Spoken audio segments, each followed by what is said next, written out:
Velika noč pa je najpomembnejši praznik kristjanov. Ti verjamejo, da je na ta dan ponovno oživel Božji sin Jezus, rečemo, da je vstal od mrtvih. Praznik nima stalnega datuma, vsako leto ga določijo glede na polno luno. Pravoslavni verniki veliko noč obhajajo teden dni pozneje, za katolike pa je danes že post in jutri blagoslov jedi.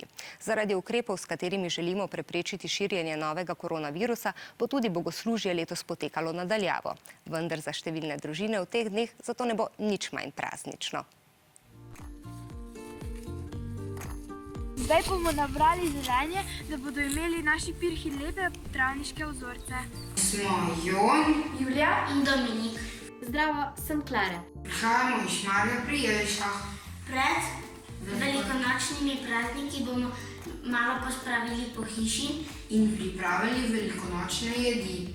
skušali bomo speči potico, spekli bomo poseben praznični kruh, pripravili bomo hren, dali kuhati košček šunke in pobarvali jajca. Ker se pa bliža velika noč, smo z družino pripravili voščilnice,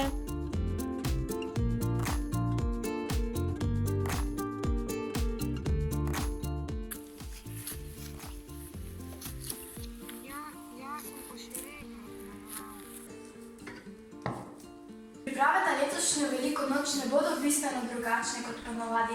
Leto bomo na veliko soboto Letos nesli velikonočne jedi blagosloviti kar pred televizijo. Lep jajček sem naredil. Jaz tudi. Na veliko noč bomo Mašo spremljali kar prek Facebooka iz naše domače cerkve.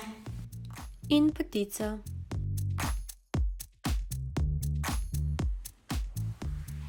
Zdi se nam, da ti velikonočni prazniki ne bodo tako posebni kot ponavadi, saj bo vse potekalo preko ekranov. Pa že sorodnikov in prijateljev ne bomo videli. Upamo, da se kmalu vse uredi. Pa vsaj čokoladna jajčka bomo lahko jedli.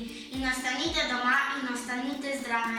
To pa so naši končni izdelki. Adijo! Blagoslovljene velikonočne praznike!